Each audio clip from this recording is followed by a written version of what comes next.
The FIFA World Cup is just around the corner. Well, it's actually a whole year to go.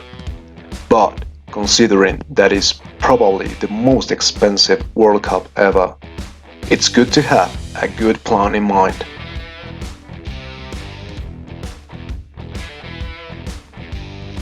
In fact, qualifying rounds are still being played. The qualifying rounds are not yet over in some confederations, which will know their qualified countries until March 2022. And the international playoff that will define the last countries in June.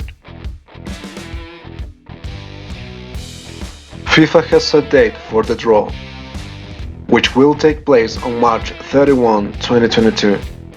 But not all the qualified teams will be there, since the intercontinental playoffs will be defined until June, and only 30 teams will be known, with 2 more teams to be announced.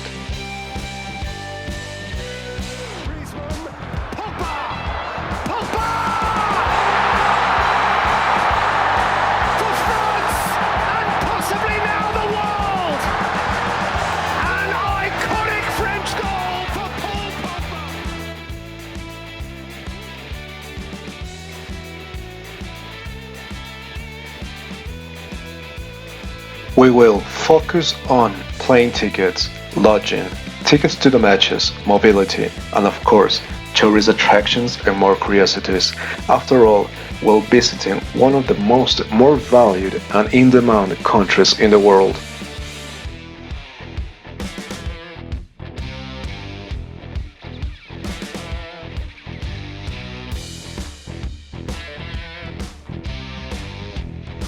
Today I'm going to show you how much it costs to travel to the FIFA World Cup Qatar 2022.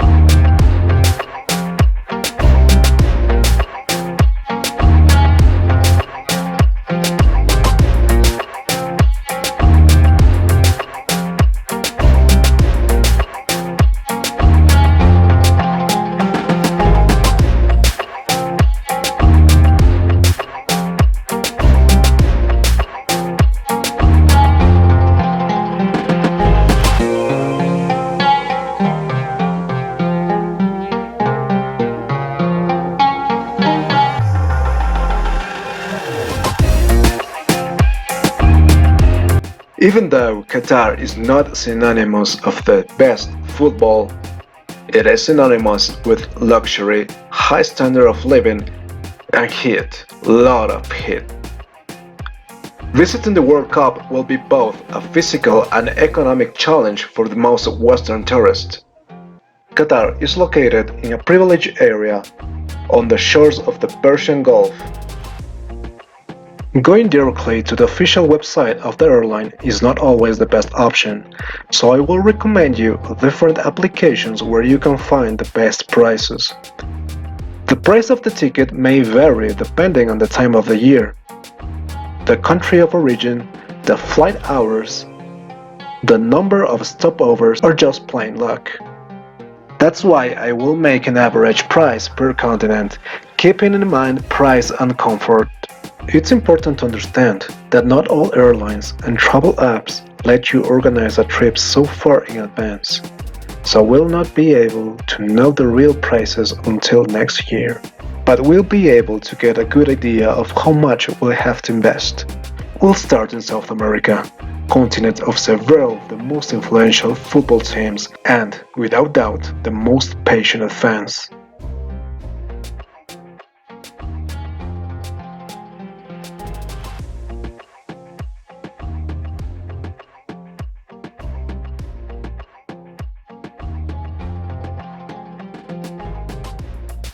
For example, from countries like Chile, Argentina, and Brazil, the closest flight date today is around $1.7 to $3.7 thousand on economy class, depending on the flight hours. From countries like Peru, Ecuador or Colombia, the prices are between $1.7 and $4,000 on economy class, also depending on the flight hours. We could say that the average ticket from South America is around $2.6 and $3,000.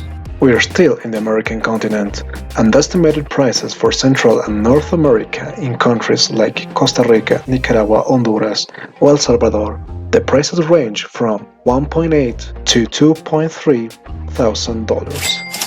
In North America, Mexico, United States, and Canada, prices range from $2,000 to $4,000.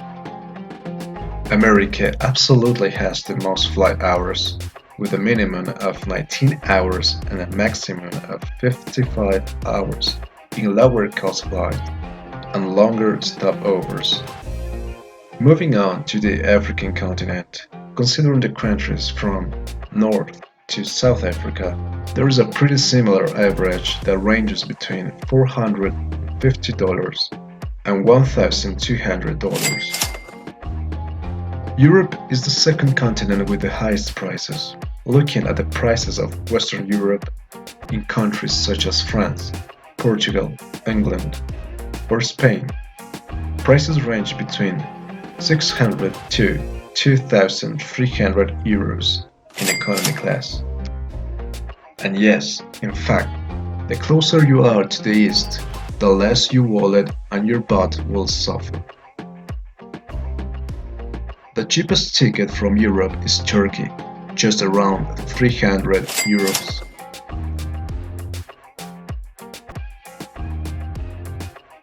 From China, India, and Japan, the average ranges between $1,000. And from Australia and New Zealand, tickets range from $1.5 to $3,000.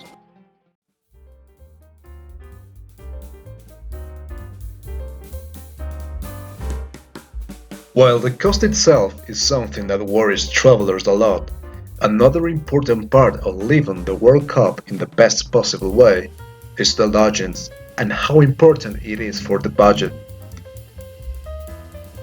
Let's be honest, if you can afford a night at the Mandarin Oriental Doha, in the Sheraton Grand Doha, or the W Doha, you're not really worried about your travel budget. But don't worry, traveler, there is always a solution.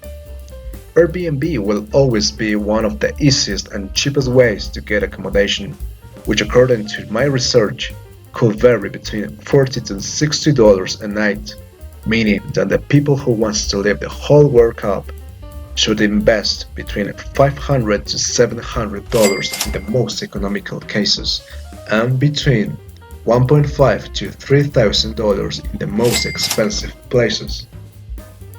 Always remember that these values may vary as we get closer to the event.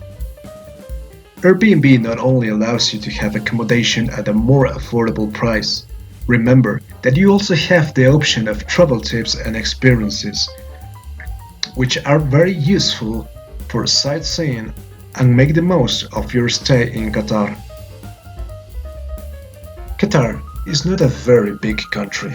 In fact, the 8 stadiums being built for the World Cup are all within 40 miles of each other. This will make it easier for mobility, both in car and their modern metro. Remember to always have a bottle of water at hand. Most of the establishments and stadiums have their own air conditioning, but remember that we are in the desert and you don't want to get dehydrated. Okay, we bought on plane tickets, crossed the world, found an economical and acceptable accommodation, and we know how to move around the city. But now, how do we get into the stadium?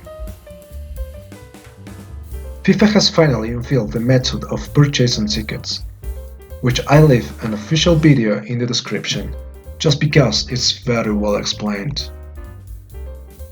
But what prices can we expect? Although a quota of seats has been reserved at more affordable prices for Qatari citizens and migrant workers of that country. But The vast majority of seats will go to foreign fans.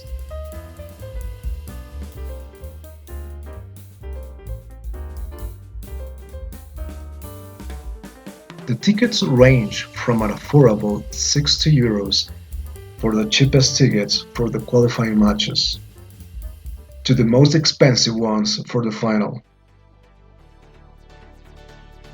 Group stage are between €60.45 and €193. The 16 round are between €85 and €241.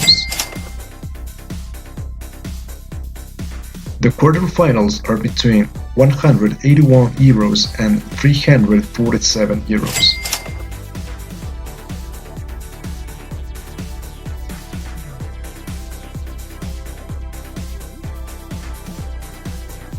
The semifinals are between €315 and €841.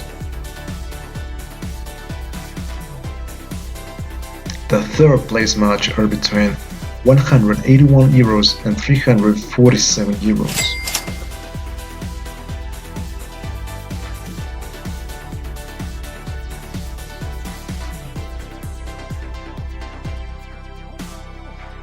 The most expected match, the final, is between €531 and €1,500.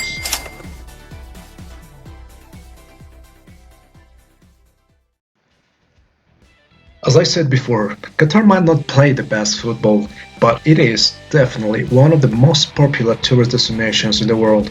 Qatar will not only be hosting the most important football event. On non-match days, you have a lot of options to spend your time. The choice is yours: beaches, desert, markets, shopping malls. Camels? Yeah, camels. I hope this little introductory guide to the World Cup will be of your interest. I'll be updating information as we get closer to the starting whistle.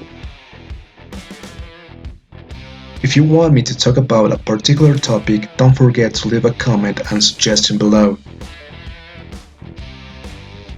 Like and subscribe for more videos like this. I hope your team goes far in the championship, and if not, enjoy this wonderful event among friends. See you soon. See you in Qatar 2022.